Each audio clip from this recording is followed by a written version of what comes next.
Assalamualaikum warahmatullahi wabarakatuh. Assalamualaikum. Kembali lagi bersama Pondasi Podcast Mandua Pasuruan ada sini. Alhamdulillah hari ini kita berjumpa lagi di podcast yang sangat istimewa dan juga narasumber yang istimewa. Hari ini telah bersama kita hadir di sini Bapak Ahmad Farid MPDI. Beliau selaku Ketua LP Ma'arif NU Cabang Pasuruan dan juga menjabat sebagai Kepala Madrasah Sanawiyah Negeri 3 Pasuruan. Alhamdulillah beliau bisa menyempatkan waktu pada hari ini. Hari ini kita akan sedikit membahas tentang Hari Santri Nasional yang akan jatuh pada tanggal 22 Oktober tahun 2025. Sebelum kita masuk ke acaranya, mari kita sapa dulu Bapak. Assalamualaikum Pak.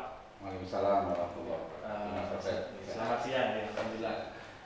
Mohon maaf Pak, ini kita akan sedikit bahas tentang Hari Santri karena Hari Santri ini sesuatu hal yang istimewa bagi kaum santri, pesantren dan juga para kiai dan santri ini. Khususnya di Pasuruan. Karena Pasuruan identik dengan kota santrinya dan juga banyaknya pesantren di Pasuruan.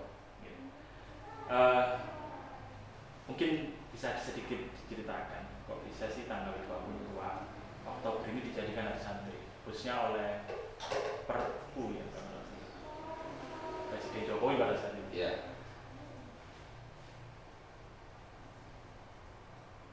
Oke. Terima kasih Mas Robert.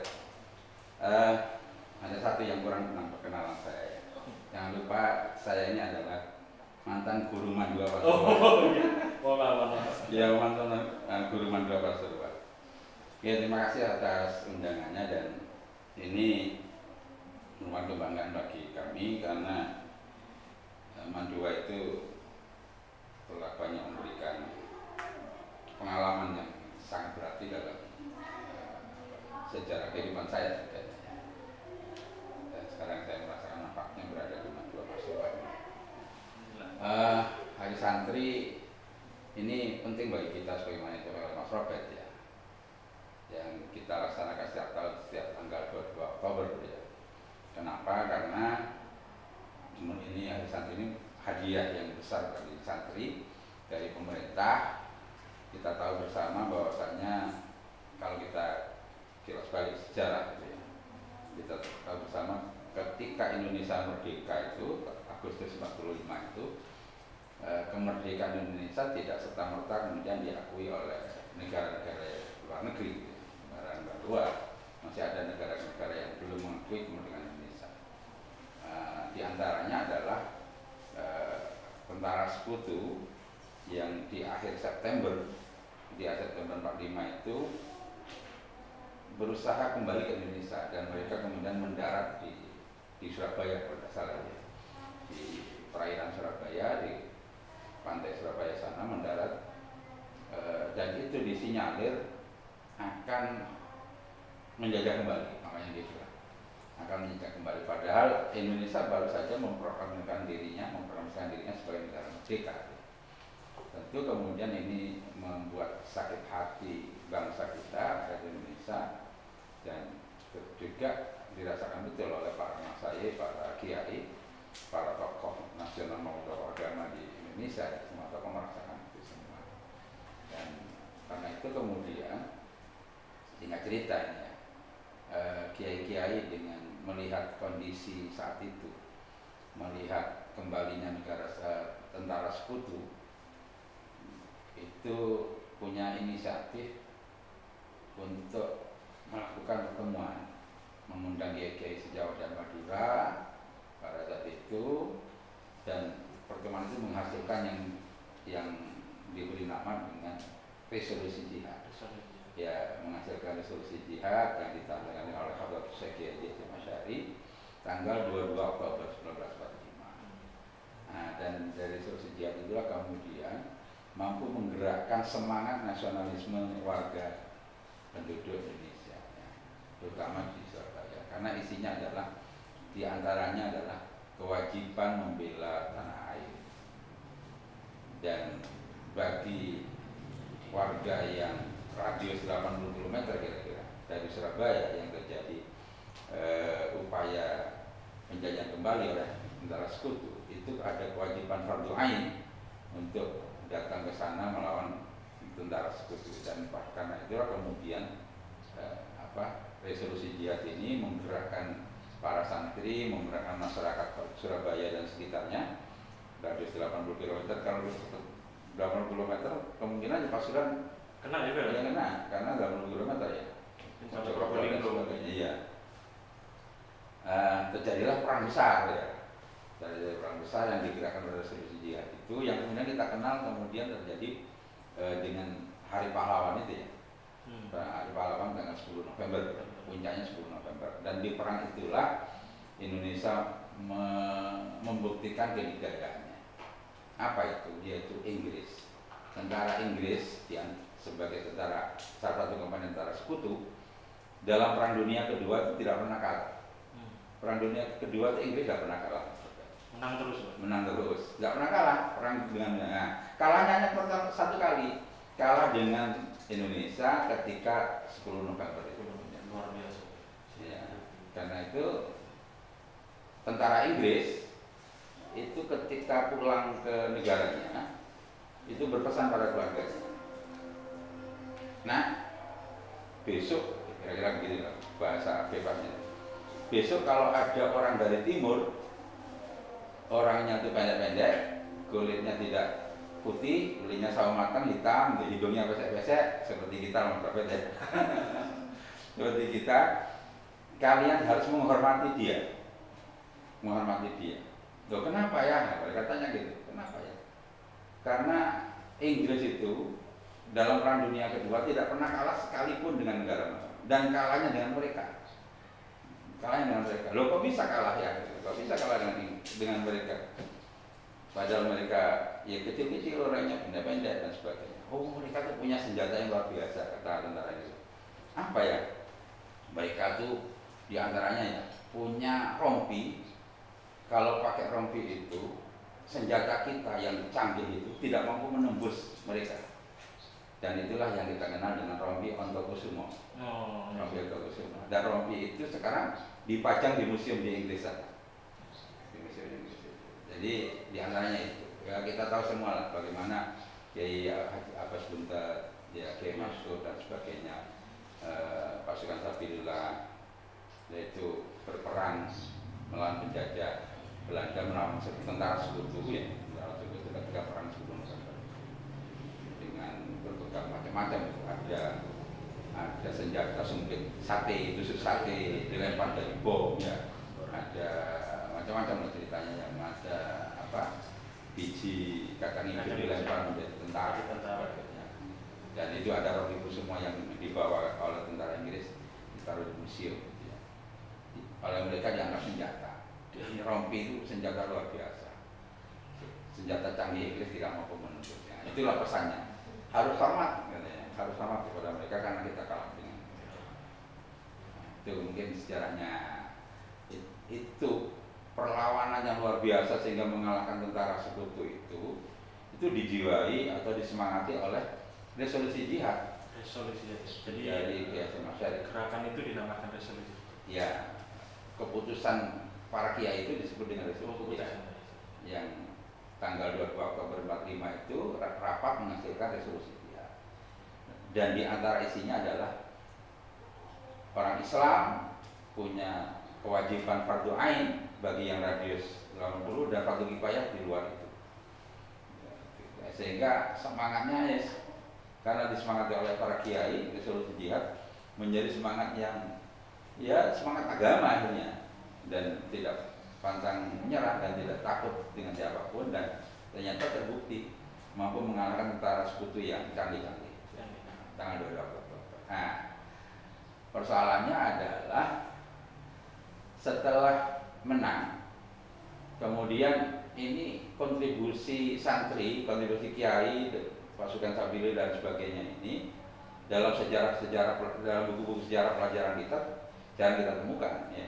Nah ini kenapa? Nah, jarang kita temukan. Nah ini kenapa? Dan pemerintah belum memberikan apresiasi yang cukup Dan alhamdulillah kita patut bersyukur tahun 2015 Presiden Jokowi itu kemudian membuat keputusan Presiden yang menyatakan bahwasanya tanggal 22 Oktober ditetapkan sebagai Hari Santri Nasional. Kenapa 22 Oktober mengacu kepada tanggal 22 Oktober yang resolusi jihad tadi? Nah, apresiasi lah. Kaum santri sekarang diapresiasi oleh pemerintah karena telah berjuang. Mungkin itu Mas. Oh gitu Mas. Jadi memang sejarah panjang sampai lahirnya Hari Santri ini tidak luput dari perjuangan dulu Pak. Iya. Sampai ada rompi anti peluru tadi. Ya. Kalau dulu saya pernah sama ustadz saya itu ada wiritan Teguh Sekilan. Oh. Jadi tidak sampai kena itu. Sekilan ya. Menggok. Ya. Mungkin itu. Setelah ini coba Mas Robert keluar di jangan. Mungkin santri dulu perjuangannya dengan perang dan lain sebagainya untuk mengusir penjajah, dan akhirnya merdeka dan sampai sekarang. Dan sekarang penjajah itu sudah tidak pakai hal-hal yang seperti dulu kuno, perang dan lain sebagainya. Salah satunya dengan medsos, globalisasi dan lain sebagainya. Kira-kira apa yang harus dilakukan santri dan kiai dalam menyikapi penjajahan yang bersifat masif ini, untuk tetap menjadi santri dan berjuang untuk negara? Iya. Oke. Pertama, tentu kita harus merasa bangga dan bahagia karena kita diapresiasi yang luar biasa oleh pemerintah mulai Presiden Jokowi 2015, dan untuk itu maka setiap tanggal 22 Oktober dan sebelum kesesudahnya itu kita sebagai bentuk syukur ya, kita rayakan itu. Kaum santri harus merayakan itu. Ya layak untuk merayakan itu sebagai bentuk kebahagiaan. Kita rayakan. Dan yang kedua, yang bilang Mas Robert tadi, sekarang kan perjuangan belum berhenti dan tidak boleh berhenti ya, karena tantangannya berbeda. Kalau dulu tantangannya ya senjata dan sebagainya, penjajah, sekutu dan sebagainya. Hari ini tantangannya lebih kompleks lagi sebenarnya Mas Robert ya. Tantangannya lebih kompleks lagi. Penjajahan sudah tidak penjajahan fisik ya. Perang tidak perang fisik dan sebagainya, tapi perang ideologi, perang ekonomi dan sebagainya. Dan kita tahu sampai saat ini kita belum merdeka dalam tanda kutip ya. Belum merdeka dalam tanda kutip dari sisi ekonomi misalkan. Kalau kita masuk ke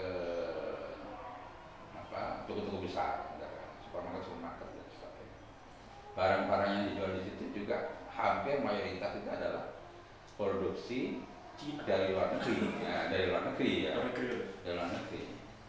Contoh lah, kebutuhan kita mandi,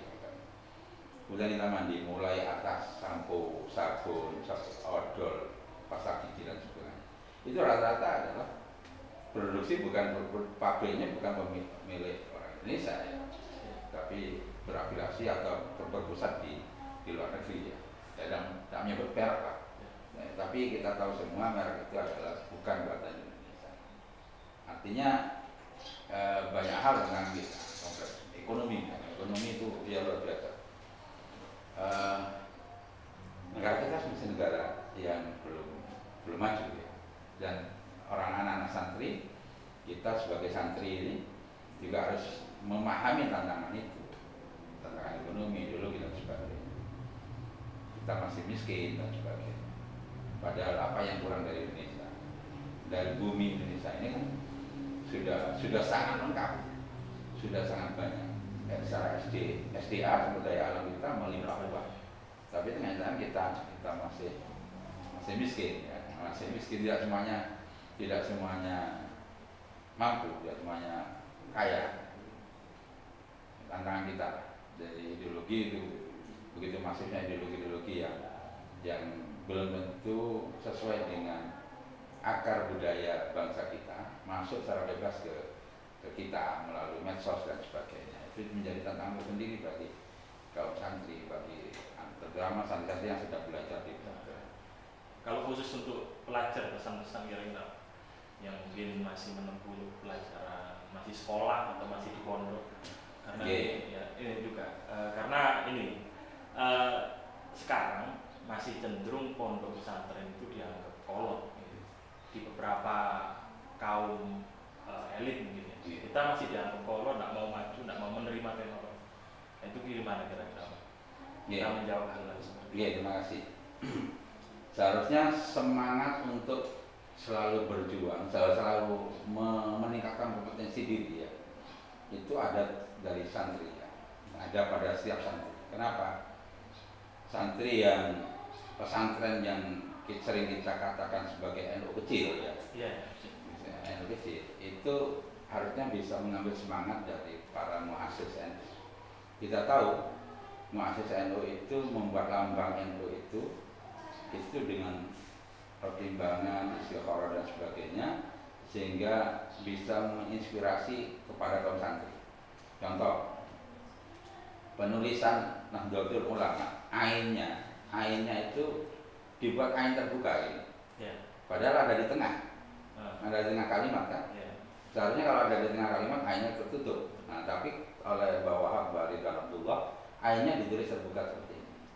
Apa filosofinya? Filosofinya adalah ulama itu berasal dari kata ilmu. Ilmu itu senantiasa berkembang, senantiasa tumbuh berkembang, dan orang kaum santri, seorang ulama, seorang kiai, seorang santri terutama harus selalu mengikuti perkembangan zaman, terbuka dengan perkembangan zaman, jangan menutup diri, harus terbuka.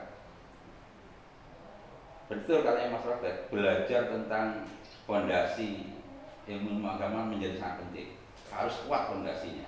Tapi jangan lupa dunia ini berkembang dengan rupa, tumbuh dengan cepat karena perkembangan teknologi, dan kaum santri tidak boleh terbelakang, tidak boleh menutup diri dengan perkembangan yang ada. Dan alias ini ya luar biasa ini ya, mengikuti perkembangan zaman. Ada podcast, ada YouTube dan sebagainya. Ternyata tidak kalah ya. Situ kiri bagaimana situ kiri memanfaatkan teknologi ketika ada kegiatan-kegiatan luar biasa. Jadi teknologi dalam hal ini ya harus kita jadikan sebagai alat untuk membantu kita mencapai tujuan. Ya, di momen Hari Santri ini sebagai bentuk hadiah tadi sudah disampaikan. Jenengan juga sebagai DLP Ma'arif tadi juga disampaikan oleh Pak Soleh, jenengan membawa ini acara Hari Santri. Kira-kira ada acara apa ini Pak ke depan ini? Pasuruan ini. Ya, alhamdulillah. Tahun 2025 ini peringatan Hari Santri di Kabupaten Pasuruan banyak rangkaian acara, Mas. Ya, kemarin kita awali dengan Olimpiade Matematika, IPA dan Bahasa, yang diikuti oleh semua tingkatan pendidikan, mulai SDNI, SMP MTS, SMA, MA, SMK, dan Madrasah Diniyah. Kemudian ada lomba cerdas cermat aswaja untuk para santri, khusus santri pondok pesantren. Kemudian nanti di bulan Oktober sekitar tanggal 25 itu ada lomba lalaran Nadom Aqidatul Awam untuk anak kecil di bawah 13 tahun. Kemudian ada lomba futsal sarungan. Futsal sarungan itu ya menyediakan wahana atau media bagi santri untuk berolahraga, ya berkompetisi di bidang olahraga, dan dipilihlah kemudian futsal tapi dengan sarung. Sarung sebagai identitas santri ya, identitas santri. Kemudian ada lomba gerak jalan sarungan bagi banom. Nanti seluruh banom-banom MWC sampai cabang itu diminta untuk mengeluarkan sebagai peserta. Kalau gerak jalan dipusatkan di Bangil, di Jalan Bangil Pandaan. Kemudian puncak nanti akan ada heroik santri. Acara heroik santri malam hari dilaksanakan bersama semua komponen stakeholder pendidikan dan santri di Kabupaten Pasuruan, dilaksanakan di perkantoran Kaji Kabupaten. Karena ini kerjasama antara PCNU dengan pemerintah daerah. Banyak hal yang berarti sangat meriah. Kita nantikan lomba-lombanya. Insya Allah kalau dari LSI ini dan juga aman ikut terus. Kemarin alhamdulillah juara 1. Juara 1 ya. Lomba apa itu lomba Olimpiade Astarna ya. Iya. Aswaja, Tarikh dan Nahwu. Nahwu. Ya, itu sih ya siapa lupa ya namanya itu. Kelas 11 IK kalau nggak salah. Mungkin terakhir Pak, pertanyaan, mungkin pesan-pesan untuk masyarakat umum. Kalau santri mungkin sudah tersampaikan dari santri itu Pak. Karena kita juga hidup berdampingan bukan hanya dengan santri. Mungkin ada pesan penting atau inilah kita untuk masyarakat umum biar bahwasanya kita ini mempunyai ciri khas dan tidak bisa dianggap sebelah mata. Terima kasih Mas. Dari zaman dulu santri senantiasa berkontribusi untuk bangsa dan negara.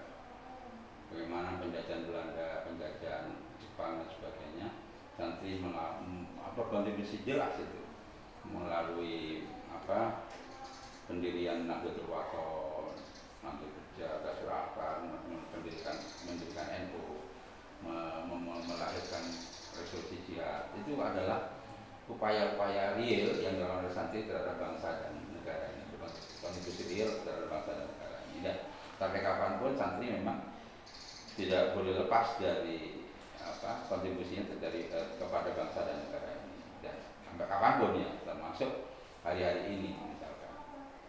Hari-hari ini bagaimana santri itu contoh real lah, contoh yang sangat relate dengan kehidupan masyarakat yang menjadi tradisi kita, tradisi kerukunan warga.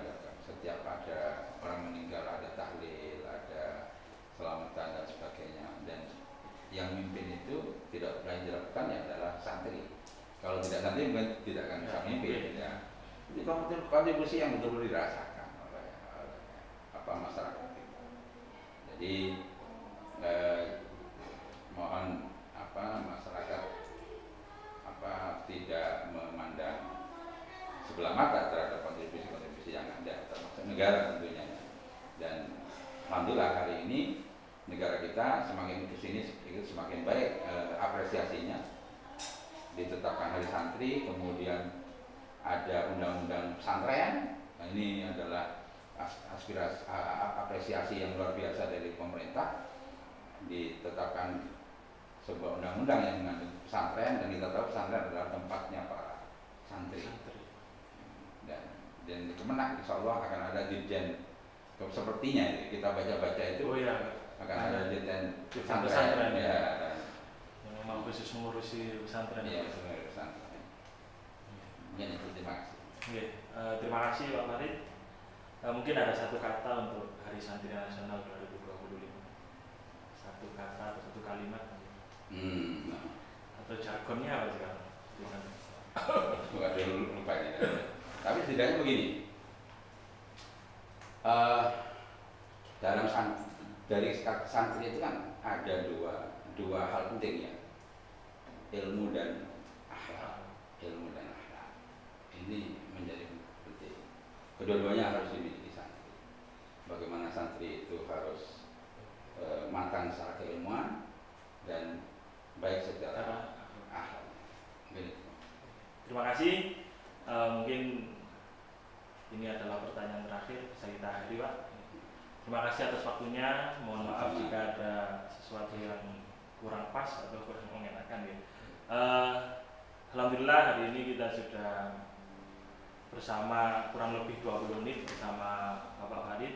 Kita akhiri, mari kita berjumpa lagi di episode selanjutnya. Assalamualaikum warahmatullahi wabarakatuh. Waalaikumsalam warahmatullahi wabarakatuh.